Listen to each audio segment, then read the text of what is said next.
Juste ici se trouve une des entrées des catacombes interdites de Paris. Et il y a tellement de morts à l'intérieur qu'on raconte que c'est l'endroit le plus hanté de toute la ville. Sous la ville de Paris se trouve un énorme labyrinthe de galeries souterraines où reposent plus de 6 millions de squelettes. Et bien évidemment, l'accès à cet endroit est totalement interdit. Sauf qu'à l'abri de tout regard, des personnes mal intentionnées en profitent aussi pour commettre des actes abominables. On dit que des sectes sataniques y pratiquent en secret des messes noires, que des visiteurs perdus finissent par y mourir, et on raconte qu'en se promenant dans ces couloirs sinistres, on croiserait les fantômes des 6 millions de cadavres qui hantent les lieux. Alors ce soir, j'ai décidé d'enquêter sur 4 histoires flippantes qu'on entend sur les catacombes pour déterminer une fois pour toutes si elles sont vraies ou fausses. Et dans cette vidéo, vous allez voir qu'on a dû ramper dans des tunnels minuscules pour atteindre nos objectifs, qu'on a découvert des salles remplies de squelettes humains, et qu'en tentant de rentrer en contact avec des esprits, on a entendu des choses terrifiantes. Cette vidéo n'est pas une fiction, elle ne comporte aucun trucage.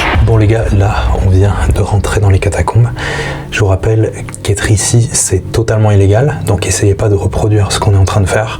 Mais directement je vais vous donner le premier objectif, c'est de trouver la porte des enfers. Au plus profond des catacombes, derrière moi, il y aurait un endroit où il y a tellement d'ossements que ça serait littéralement la porte des enfers. On a décidé d'aller voir ça de nos propres yeux, et je sais pas ce que t'en penses, mais si ça s'appelle la porte des enfers, c'est que ça doit être sacrément flippant. Ah ça oui. Et nos guides nous ont dit qu'il y avait très peu de gens qui savent comment aller à cet endroit, donc là on va vous flouter pour que ça reste un peu secret, et on vous reprend tout à l'heure dans la porte des enfers. Regarde. Regarde. Pourquoi c'est là? Ouais. Mais ça tête. Ah là? Mais c'est quoi? Derrière les cailloux? On va enlever les pierres.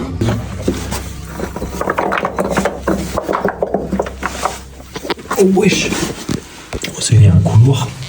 Il faut passer par là? Ouais. Putain là les gars, il y a une galerie spéciale. Mais vous voulez passer là? Ouais. Vas-y, vas-y. Wesh.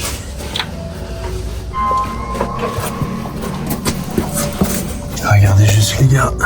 Regardez, il faut que je sorte là-bas. Je viens d'entrer là. Regardez, je peux pas du tout me lever là. C'est un petit trou.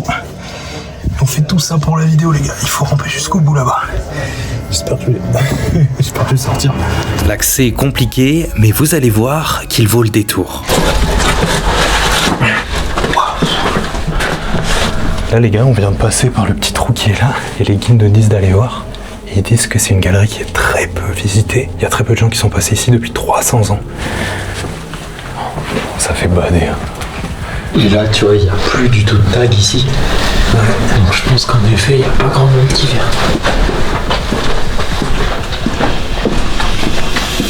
Nos guides décident de rester pour surveiller l'entrée, le temps qu'on découvre ce qu'il se cache ici. On a l'impression qu'on est dans une pyramide égyptienne un peu. On dirait un tombeau vraiment. Ouais. Oh là là là là. Bonjour monsieur. Putain. Qu'est-ce que tu vois? Regarde. Oh, on va... Ils vont nous faire marcher sur les os. Mec, il y a des bruits bizarres.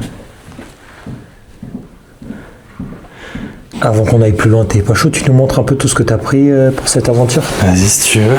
Alors, messieurs, dames, j'ai pris le plus important, de l'eau pour passer la soirée parce que ça serait dommage de plus en avoir. Et aussi, j'ai pris ça, Chucky. Et pourquoi t'as pris ça? Parce que cette vidéo, elle est sponsorisée par Chucky, la série. Depuis le 24 octobre, la saison 3 de Chucky est disponible entièrement et en exclusivité sur Paramount+. Pour ceux qui connaissent pas encore la série, Chucky, c'est une poupée qui sème la terreur dans une petite ville des États-Unis et elle est tellement diabolique qu'elle commet des meurtres en série hyper sanglants tout en révélant les pires secrets des habitants. C'est le genre de série qu'il faut absolument regarder pour Halloween, vous allez trop kiffer. Et dans cette nouvelle saison, la saison 3, Chucky passe à un tout autre niveau les gars, parce qu'il infiltre carrément la Maison Blanche. C'est devenu la poupée préférée du fils du président, alors il va en profiter pour faire régner la terreur au cœur même du pouvoir américain en déclenchant encore une fois une série de meurtres hyper sanglants. Ouais, il rigole pas Chucky. Et pour ceux qui sont fans des films originaux de Chucky, vous allez trop kiffer la série parce qu'elle est remplie de clins d'œil et de refs aux films originaux. Et puis vous savez, c'est un incontournable de l'horreur. Alors allez vite streamer la saison 3 de Chucky avec le lien en description les gars, et je vous rappelle qu'elle est disponible entièrement et en exclusivité sur Paramount+ depuis le 24 octobre. Et en plus vous la trouverez en VF et en VOSTFR. Donc dans tous les cas, vous allez kiffer. Oh, Regardez, ils l'ont remis comme s'il était dans cette position-là.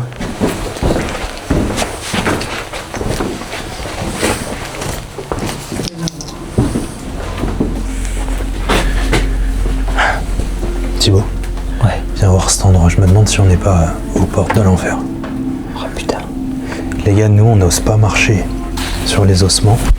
Mais nos guides nous disent que c'est un truc qui se fait énormément, que tout le monde marche dessus parce que c'est coutume dans les catacombes et qu'il n'y a pas à avoir de mal. Du coup, on y va ou pas? Vas-y, je te suis. Et j'entends des bruits, moi. C'est chaud, mais ça se voit qu'en fait il y a des couloirs encore là-bas, donc ça se trouve, ce qu'on cherche, il est au bout de ce tunnel. Mec, mais qu'est-ce qu'on est en train de faire, putain? Je remets ma vie en question, là. T'imagines, tu dis à tes parents, bah là, je suis sous Paris, je m'apprête à marcher sur des couloirs entiers où il y a des morts et c'est mon métier, genre. Là, c'est chaud. Vraiment, je te jure, ça me fait bader. Je mets un pied. Vas-y. Je suis désolé, vraiment, je suis désolé s'il y a encore des gens à qui appartiennent ces corps, je suis désolé. Oh. Ah, c'est toi? Wesh. Oh putain, mec, j'ai eu peur. Mais c'est solide, hein. Putain, mais qu'est-ce qu'on est en train de foutre? Mec, j'entends des gens qui marchent. Il y a quelqu'un. Ouais, il y a des gens qui arrivent. Il y a des gens qui arrivent. Il faut que vous sachiez que filmer cet endroit est très mal perçu par certains cataphiles. Si on se fait prendre avec notre caméra, c'est possible que certains passionnés puissent devenir violents pour nous empêcher de filmer. Pour cette vidéo, nous sommes accompagnés de 2 guides dont nous garderons l'anonymat pour ne pas qu'ils subissent de représailles. Les gars, il y a des gens qui viennent de s'approcher, du coup on remballe. On doit donc rester extrêmement discret tout au long de ce tournage et vous allez voir que ça va être compliqué. Bon, Je suis navré, hein. non, t'inquiète, pas de soucis. Les gars, c'est notre guide qui est venu voir comment on allait. On a eu trop peur. Et en fait, avec la résonance, on l'entendait venir de là-bas, mais il est arrivé de l'autre côté. Bon, c'était juste notre guide qui s'inquiétait de pas nous voir revenir. On reprend donc notre investigation. Bon.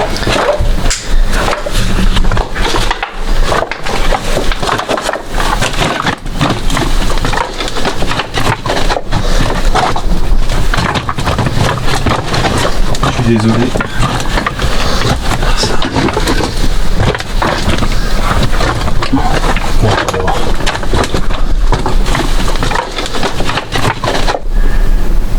Et là-bas, c'est un passage où il faut ramper. Mais mec, c'est ici.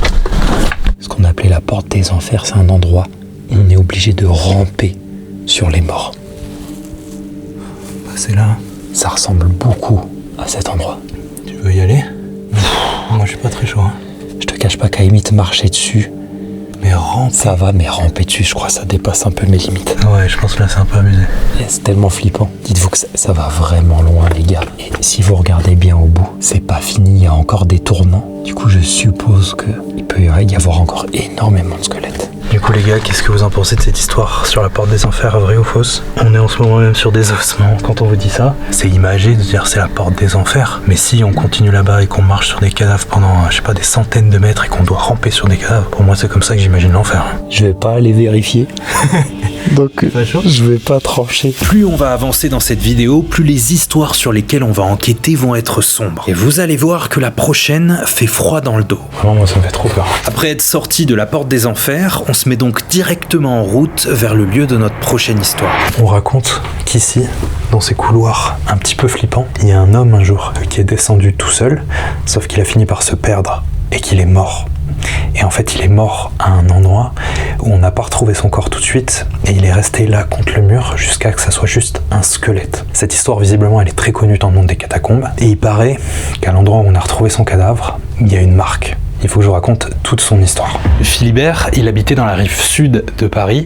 Il a entendu dire que dans une cave proche du jardin du Luxembourg, il y avait des bouteilles de vin qui avaient de la valeur. Et vu qu'il est portier, Philibert, il décide de passer par les catacombes pour rejoindre cette cave pour voler du vin sans qu'on le crame. Il prend donc une torche et son trousseau de clés et il se dit qu'il va faire l'aller-retour dans la nuit. Sauf que Philibert ne remontera jamais des catacombes. D'après ce qu'on raconte, il se serait perdu petit à petit, sa torche aurait commencé à perdre en intensité et une fois qu'il avait plus de lumière dans le noir complet, il a erré là pendant des jours sans être capable de retrouver la sortie et il a fini par mourir dans une galerie parce qu'il voyait plus rien. On sait juste que c'était proche du jardin du Luxembourg et c'est pas loin de là où on est actuellement. Donc on va essayer de trouver l'endroit où il aurait pu mourir et on va peut-être essayer même de contacter son esprit, les gars.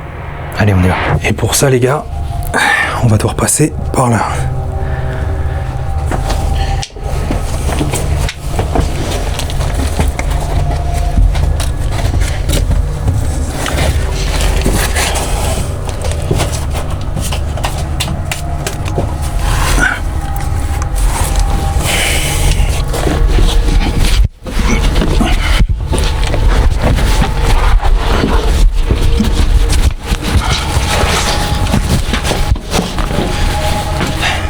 Je crois que c'est par là-bas.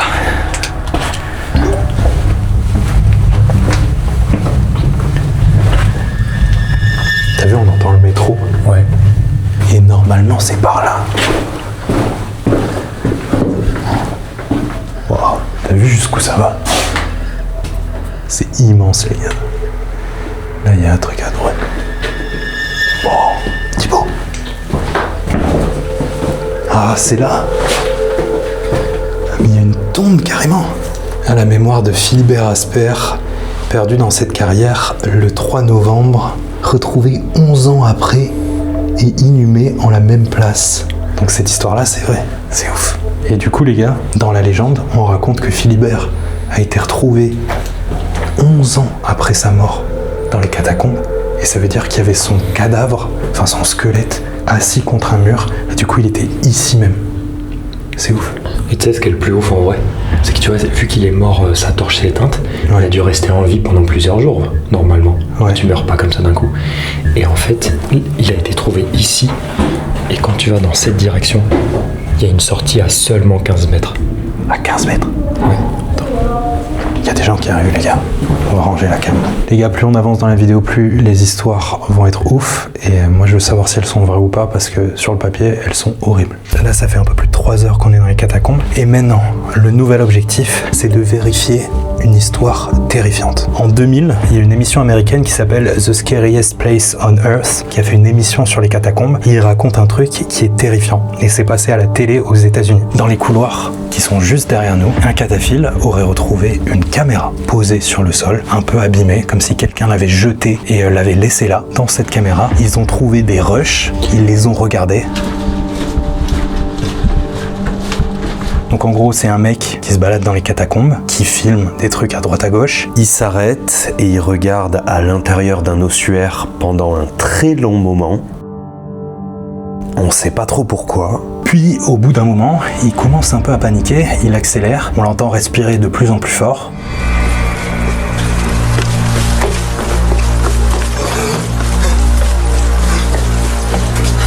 Et il finit par jeter sa caméra sur le sol. On sait pas ce qui se passe. Et en fait, quand cette vidéo, elle commence à faire parler, les gens sont persuadés qu'un homme a été pourchassé dans les catacombes, soit par quelqu'un qui lui voulait du mal, soit par une créature. Ce qu'on verrait, le moment où la caméra tombe au sol, ça serait le moment où il s'est fait choper, ou alors le moment où il était obligé de se débarrasser de la caméra pour échapper à cet homme ou à cette créature qu'il poursuivait. Le cataphile qui a retrouvé cette caméra, quand il regarde les images, il commence à prendre peur et il contacte un réalisateur de film français pour lui demander son avis. Et le réalisateur de film français, il s'empare un peu de cette affaire et il commence à en faire une volonté personnelle de savoir si ça c'est vrai ou non. Alors il y a une équipe de télé qui monte une expédition pour venir ici, pour essayer de retrouver l'endroit où ça s'est passé, parce que dans la vidéo, on voit ça. C'est un espèce de dessin au mur un petit peu flippant, et en fait, grâce à ça et grâce à l'ossuaire, l'endroit où il y a les os, ils pensent être capables de retrouver l'endroit où ça s'est passé pour essayer d'éclaircir cette histoire et pour savoir s'il y a vraiment eu un meurtre et s'il y a vraiment eu quelqu'un qui s'est fait tuer. Ils montent leur expédition, ils arrivent dans les tunnels.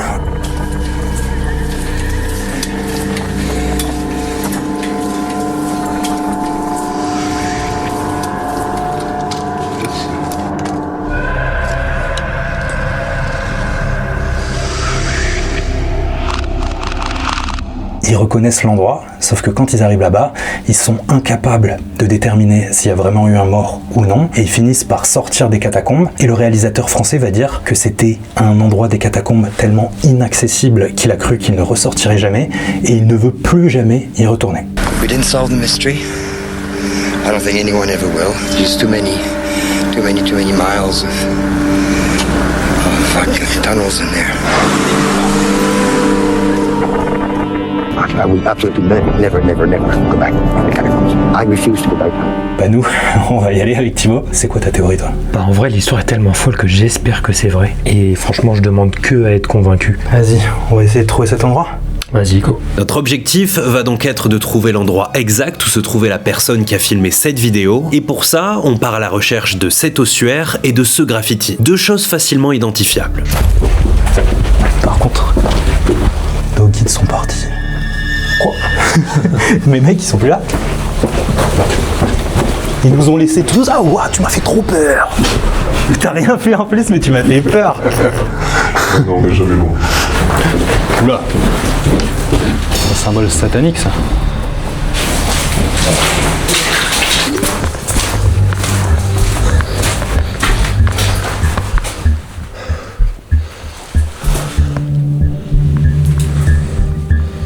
Putain, merde, je l'ai perdu. Il est où? Antoine!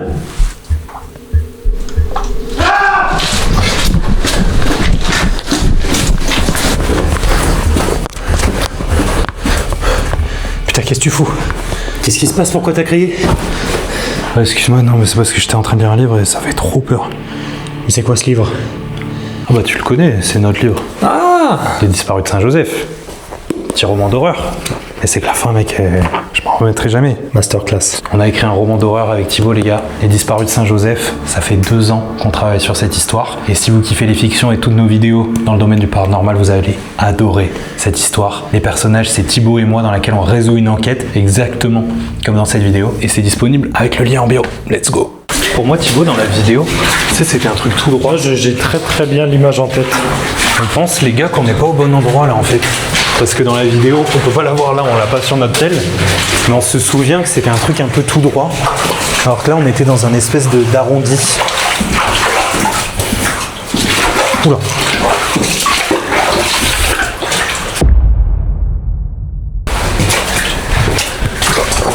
Ah putain. Oh, mais je préfère prendre le temps avec la cam. Regarde Thibaut. Waouh. C'est là. C'est ça? C'est ça pour moi. Attends, on voit ça. Non, c'était ici. Pour moi, dans la vidéo, c'est ici. Il y a pas un tag au fond? Non, c'est pas ici. Non, c'est pas là. On doit pas être très loin alors. Je pense qu'on n'est pas loin du tout. Je sais pas si vous voyez, mais ça va hyper loin. Et là-bas, il y a des os encore. Oh, c'est ouf. C'est terrifiant. Ouais, vraiment, moi, ça me fait trop peur. Oh là là là là. Regarde. Ouais, c'est que des os empilés, mais là, ils sont grave bien rangés. C'est fou de se dire que ça, c'était des gens genre comme nous. On va peut-être finir ici. Ouais, t'imagines, tu finis dans les catacombes. Relou. Ah ben, en vrai, c'est possible que dans 200 ans, on nous foute ici. Hein. Ouais. On est encore là. Ouais, t'imagines, il y a des gens, ils viennent taguer leur blaze au-dessus des morts, quoi. Ouais. Regardez l'état du sol, là. Je galère à lever mes chaussures.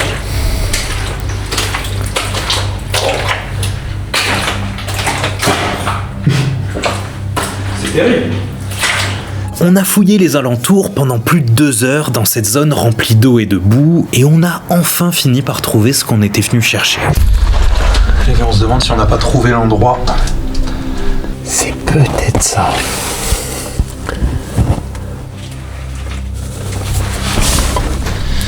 Ouais, parce qu'il court à des endroits, il y a des embranchements et tout, je pense que c'est par là.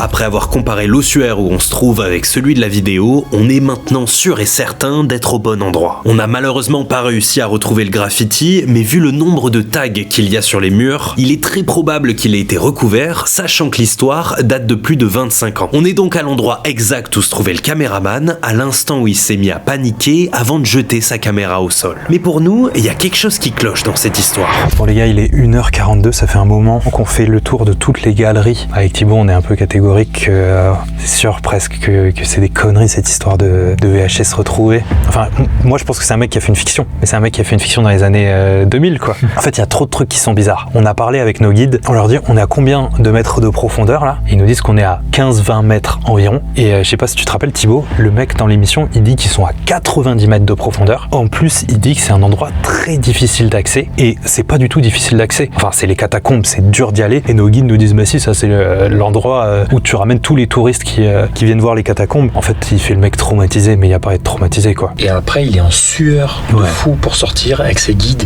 Ils sont en mode oh là là, on sait pas comment on va faire, on s'est enfoncé trop loin. Alors que nous, on a dit là c'est quoi la sortie la plus proche? On nous a dit 20 minutes de marche, c'est plié. Ouais. Donc c'est très certainement une fiction la vidéo. En plus le gars qui a popularisé tout ça, il est réalisateur et lui dit que c'est pas lui qui l'a filmé et que c'est quelqu'un qui lui a donné le caméscope. Mais moi je pense que c'est lui qui l'a filmé. C'est vraiment le Antoine Raka des années 2000. Surtout que ça les gars, ça se passe en 2000. C'est quelques années après la sortie du film Projet Blair Witch. Ça doit vous parler. C'est un des premiers films d'horreur où les réalisateurs ont fait croire que c'était vrai. Ils ont fait croire que les gens qui apparaissaient à l'image étaient vraiment morts. Sauf que c'était la première fois qu'on faisait ça et ça a fait un buzz monstrueux. C'est un des films les plus rentables de tous les temps. Je crois qu'il a rapporté genre 300 millions de dollars ou un truc comme ça. Nous, on pense avec Thibaut que le réalisateur français s'est dit putain, moi je veux faire pareil. Et il s'est dit ouais, dans les catacombes ça fait flipper. On peut faire une petite fiction d'un mec qui se fait pourchasser par une entité. Mais en plus, ça fait un moment qu'on est là. S'il y avait une entité, elle nous aurait pourchassé un peu là. Ouais. Elle est pas là. Du coup, ça, débunk, pour nous c'est faux à 100%, on en est sûr. La prochaine histoire est sans aucun doute la plus flippante de toutes celles que je vais vous raconter aujourd'hui. Pour ça, on doit s'aventurer encore plus profondément dans les catacombes. Oh là là, oh, mais oh, il y en a combien?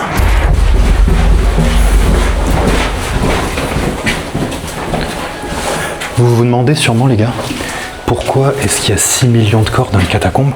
Et en fait, l'histoire, elle est un peu surprenante. C'est qu'ici, au départ, c'était des galeries où il y avait des mineurs, un peu comme dans Minecraft, qui taillaient la roche pour construire des bâtiments. Les monuments de Paris, en partie, ont été bâtis avec des pierres qui ont été taillées là.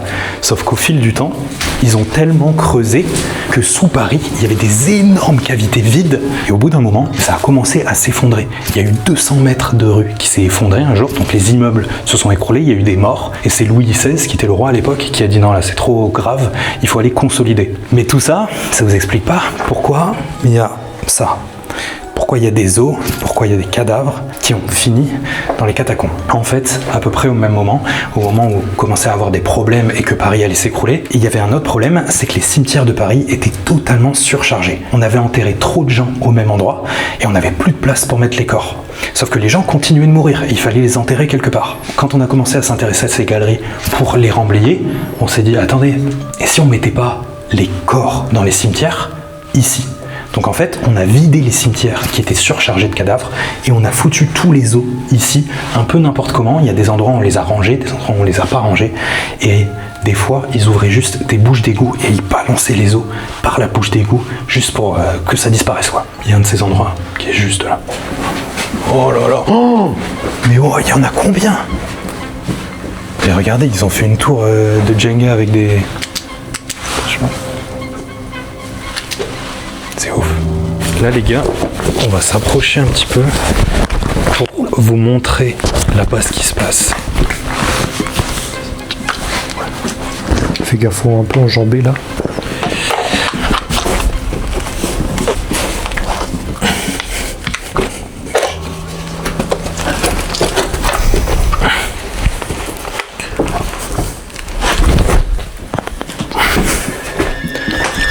J'ai touché, putain, merde.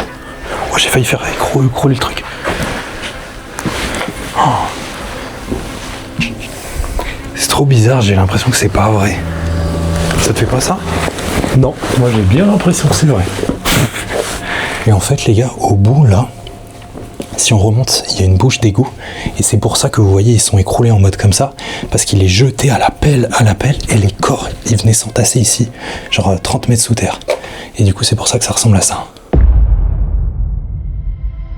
Bon, les gars, là, on a un nouvel objectif. Et celui-là, c'est plus terrifiant.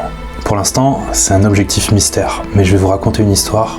et elle va vous faire froid dans le dos. Les catacombes, vous avez compris, elles existent depuis très longtemps, en dessous de Paris. Sauf que c'est à partir des années 60 à 80 que vraiment c'est devenu un truc, et il y a eu de plus en plus de cataphiles, des gens qui sont venus dans les catacombes pour passer un bon moment et pour kiffer. Il y a beaucoup de gens, comme vous avez vu, qui viennent pour faire des sculptures, pour peindre, pour passer du bon temps, mais il y a aussi des gens qui venaient ici pour commettre des actes impardonnables. C'est le cas d'une sombre histoire qui a eu lieu entre 1985 et 1988. Ça s'est passé dans un centre spécialisé à Paris qui prend en charge des enfants qui sont soit autistes ou alors qui ont des troubles mentaux. Beaucoup de ces enfants ont des problèmes qui les empêchent de s'exprimer correctement. Sauf qu'un jour, il y a un enfant qui s'appelle Michel, il a 8 ans et il va avouer quelque chose de terrifiant. Michel, il va avouer à sa mère ce que lui et ses camarades subissent depuis 3 ans. En fait, dans ce centre spécialisé, les enfants étaient, le soir, ramenés chez eux en taxi. Sauf que des fois, vous le sentez venir, le taxi ne ramenait pas ses enfants directement chez eux.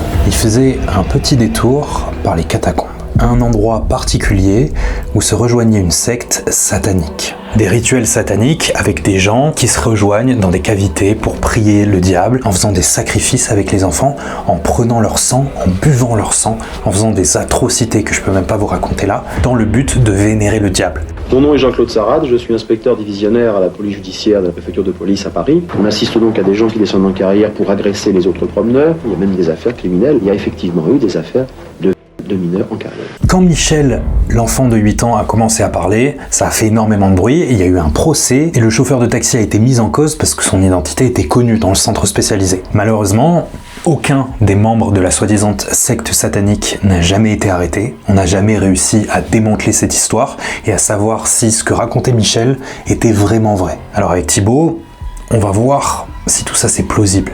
Est-ce que c'est vrai? Est-ce que c'est possible que des enfants soient amenés ici pour qu'on leur fasse subir des choses horribles? C'est ce qu'on va voir. Pendant encore quelques heures, on a fouillé les alentours à la recherche d'une pièce qui aurait pu servir à des pratiques sataniques. Et en croisant des cataphiles, on leur a demandé s'ils avaient déjà entendu parler de cette histoire. Et cette histoire, les gars, elle est bizarre. Parce qu'il y a des extraits de policiers qui témoignent, on a des articles de journaux, il y a des auteurs qui ont fait des livres entiers qui racontent tout ça. Mais le problème, c'est que quand on fait des recherches sur internet, on trouve pas la vraie identité de ce chauffeur de taxi, on trouve pas d'infos sur comment ils ont enquêté sur tout ça. Alors que moi j'ai l'habitude de faire des recherches sur les tueurs en série, etc. pour vous faire des vidéos, et tu tapes leur nom sur Google, t'as 50 articles qui sortent, t'as plein de trucs vérifiés, revérifiés, et là, c'est une histoire de malade, tu vois, des gens qui amènent des enfants sous Paris pour leur faire des trucs horribles, et il n'y a rien. Du coup, on a demandé à nos guides s'ils connaissaient des endroits dans les catacombes où on aurait pu enquêter sur des potentielles messes noires sataniques, s'il n'y a pas des endroits où il y a des pentagrammes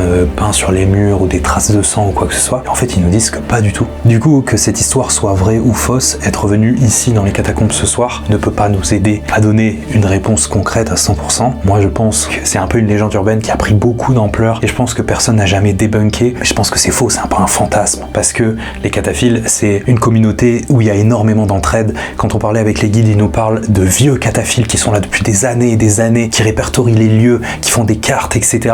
Et c'est sûr que s'il y avait un moment des sectes qui venaient, il y a forcément quelqu'un qui les aurait vus ou qui aurait vu des traces et qui aurait fait remonter l'affaire. Il n'y a pas de raison de pas le dire, c'est tellement une dinguerie, les gars. Du coup, je pense que, selon moi, c'est faux. Malheureusement, j'ai pas de preuves à vous donner ce soir. Pour entrer en contact avec des esprits des squelettes entreposés dans les catacombes, on décide de retourner aux endroits qui nous semblent les plus propices au spiritisme. Là, les gars, il doit y avoir des milliers peut-être, enfin des centaines en tout cas, c'est sûr, de corps humains. Du coup, s'il y a des esprits, ils sont là. Hein. Est-ce qu'il y a des gens avec nous dans cette salle ?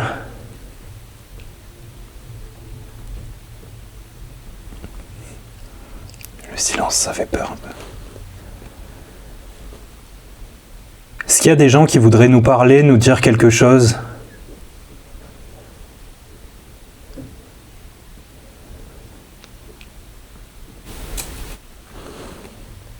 Il y a eu un bruit.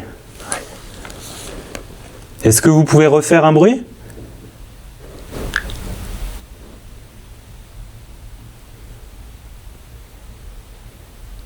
Est-ce que vous...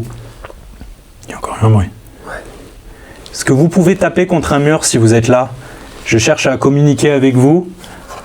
Je m'appelle Antione, je suis avec Thibaut et on est là pour essayer d'avoir des réponses. On veut savoir s'il y a quelque chose après la mort. On veut savoir si vous pouvez parler avec nous. Si ça vous dérange pas, ça vous fera aucun mal. Et j'ai dans ma main une télécommande. Si vous en approchez, elle devrait clignoter. Comme ça, je saurai que vous êtes là, parce que je peux pas vous voir.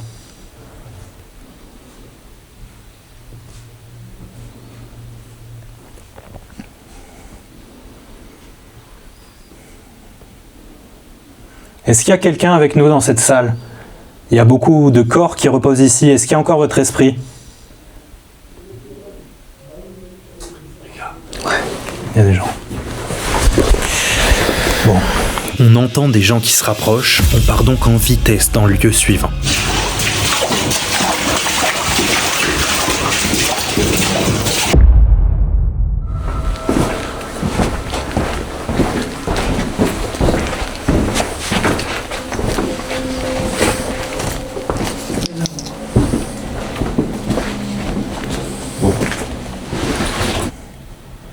Et si vous regardez les ossements, il y a beaucoup de tibias, de fémurs, etc. Mais il n'y a pas beaucoup de crânes, parce qu'il y a beaucoup de gens, quand ils trouvent des crânes en bon état, ils les volent et ils les ramènent chez eux. Et du coup, il reste un peu que les crânes en très mauvais état, comme ceux que vous voyez là. C'est ouf.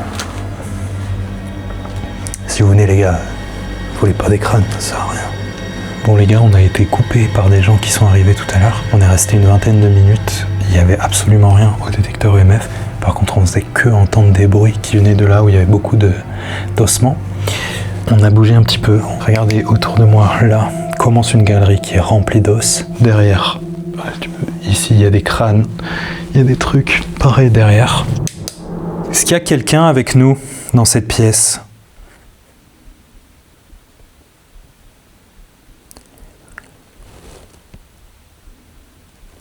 Est-ce qu'il y a des âmes errantes qui sont encore ici? Est-ce que vous entendez ma voix? Si vous entendez ma voix, vous pouvez faire un bruit?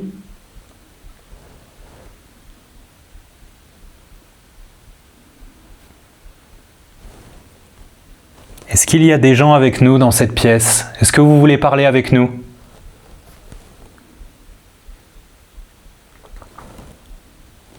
Mec, j'ai l'impression que je deviens fou, j'entends un peu comme des murmures. Ah oui. J'entends genre... Mais c'est ouf le silence, ça fait longtemps que j'ai pas entendu un tel silence, mec. Est-ce que vous voulez nous parler?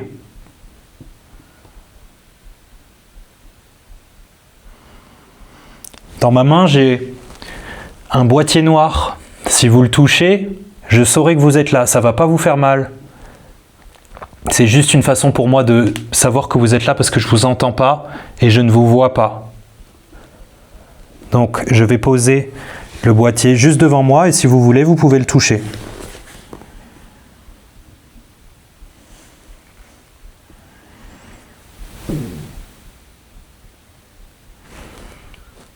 Ça fait extrêmement badé d'être là les gars. On est entouré de cadavres. Mais pour l'instant, il se passe rien de paranormal. T'en penses quoi? C'est vrai que c'est surprenant à quel point le détecteur EMF ne réagit pas. La dernière fois au Congress Hotel.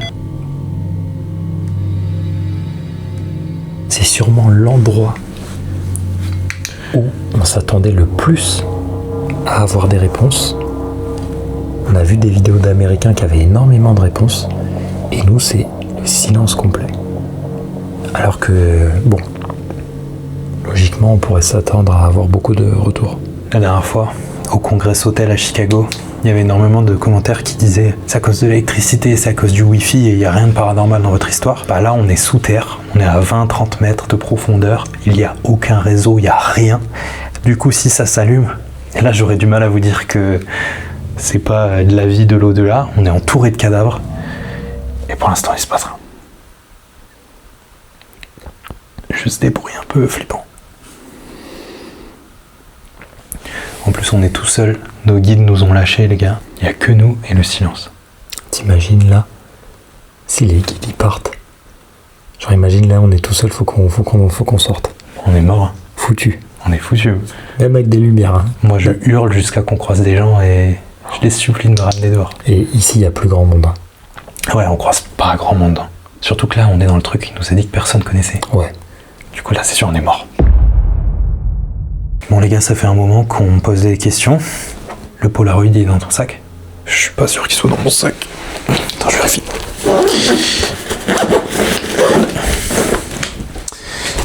Bon, je viens d'avoir un bruit, là. J'ai pas entendu.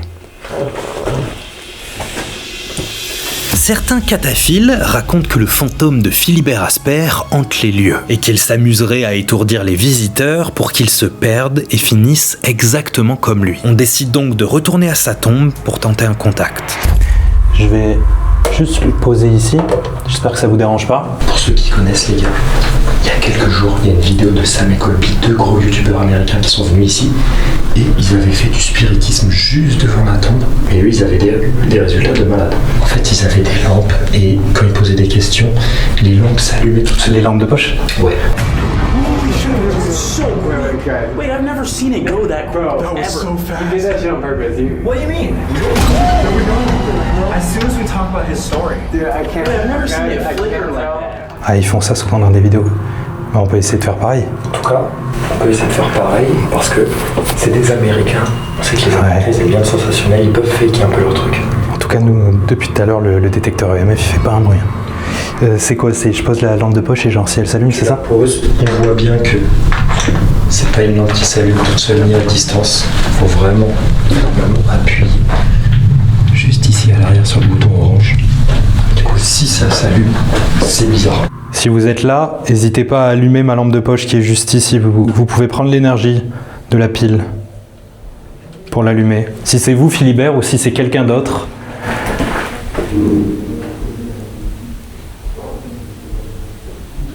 On raconte qu'il y a d'autres esprits ou d'autres énergies dans ces lieux. Si c'est vrai, est-ce que vous pouvez vous manifester, s'il vous plaît? Est-ce que vous pouvez nous donner un signe que vous êtes là? Est-ce que vous pouvez vous approcher de ma télécommande qui est allumée? Comme ça, elle va devenir rouge, ça va clignoter et je saurai que vous êtes là. Ou sinon, vous pouvez allumer la lampe de poche qui est juste à côté. Ça vous fera aucun mal, bien entendu. C'est juste pour savoir que vous êtes là.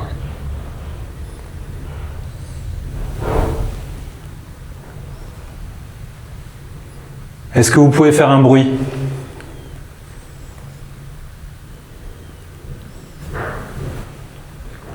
T'en penses quoi, tu vois? Très très calme hein, le EMF là. Ouais. Alors en même temps, on peut pas être dans des meilleures conditions pour le faire. Ouais. Ils avaient pas de détecteur EMF, Sam et Colby? Non, juste des lampes. Mais nous aussi on en a une et elle a pas bougé du tout. Donc soit ils ont eu beaucoup de chance, soit Ouais. c'est des lampes un petit peu truquées. On passe au lieu suivant. Ouais. Il est maintenant 3h du matin passé. On décide donc de faire une pause et j'en profite pour demander à nos guides s'ils ont déjà vécu des expériences paranormales ici. Est-ce que t'as déjà eu des anecdotes un peu paranormales dans les katas, ou est-ce que t'as déjà vu des trucs qui t'ont fait un peu flipper? J'étais dans une salle que je connais très très bien. On était en fin de soirée, il était très tard. On papotait avec les derniers qui restaient, les derniers survivants qui étaient là. Et d'un seul coup, on entend un boum, boum, boum, boum. On est un peu interpellé, du coup on fait un silence. On attend. Au moment où on repapote, pareil, boum, boum, boum. Et là du coup, on entend que ça venait vraiment derrière nous. Super bizarre. Et vous avez essayé de parler, genre vous avez pas dit il y a quelqu'un? Si, on a essayé la deuxième ou troisième fois, mais c'était vraiment que quand on n'y pensait plus que ça revenait le boum boum boum. Ok. Et on sentait vraiment que c'était pour nous. Ok. Moi, j'ai rien vu de paranormal. En revanche, il y a un phénomène qui est assez particulier quand tu marches dans les catacombes. Quand tu marches dans une galerie, en général, moi, je ferme la marche. Et donc, il y a personne derrière moi. Donc, quand tu marches dans la galerie, ça résonne, surtout quand il y a de l'eau. Et donc, en fait, ça crée une espèce de résonance un peu en décalé. Et donc, ça m'arrive de me retourner parce que mon cerveau m'envoie un signal et j'ai l'impression d'entendre quelqu'un qui marche derrière moi et qui s'arrête de marcher un pas après que moi je me sois arrêté de marcher. Ah ok, trop flippant. Ouais. Ah oui, genre t'entends, t'as l'impression qu'il y a quelqu'un derrière toi, tu te retournes, il y a personne. Exactement. Trop intéressant, merci les gars. Avec plaisir. Je sais pas ce que t'en penses Thibaut, mais là ça fait tellement longtemps qu'on est là que ça me fait plus trop peur. Ouais, on s'habitue. Hein. J'ai un peu l'impression que c'est devenu normal, c'est mon nouvel état naturel là. Bon les gars, dernier objectif de la soirée, c'est que pour découvrir tout ça, on s'est quand même pas mal enfoncé dans les catacombes. Donc maintenant il va falloir réussir à trouver une sortie. Et regardez comme c'est accueillant. On a hâte de sortir un petit peu là quand même. C'est quoi le plus longtemps que t'es resté dans les catacombes? J'ai quand même fait des 20h, 6h du matin, mais il y a des mecs qui restent 4-5 jours. C'est ouf.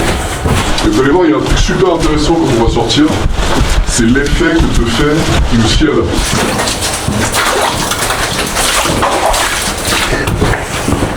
Il y a un endroit dans les catacombes, les gars, qui s'appelle la tombe de Squeezie.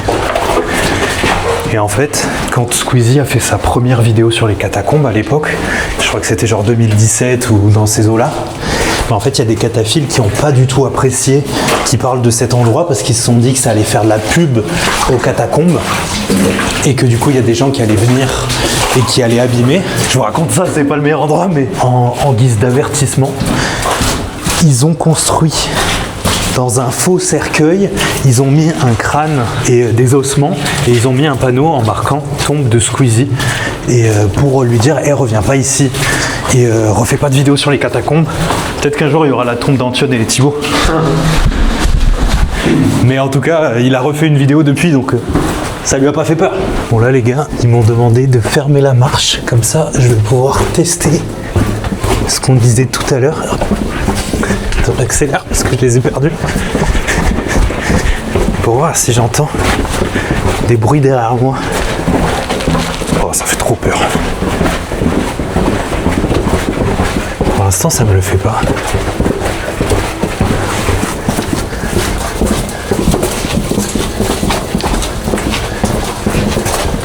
J'en peux plus, les gars.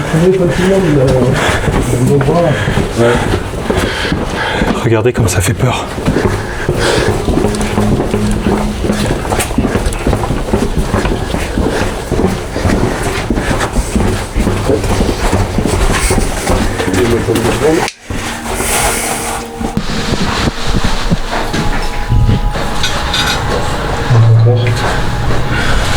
Bon les gars, ça y est, on vient de sortir, il est 3h29 du matin. J'espère que ça vous a plu, on s'est donné au max avec Thibaut pour que ça vous plaise. On remercie nos guides qui ont été incroyables. Merci à vous d'avoir regardé cette vidéo, n'hésitez pas à vous abonner si ça vous a plu. Et dites-nous dans les commentaires où est-ce qu'il faut qu'on aille enquêter pour les prochaines vidéos. Merci d'avoir regardé tout ça et on se dit à très vite. Ciao tout le monde.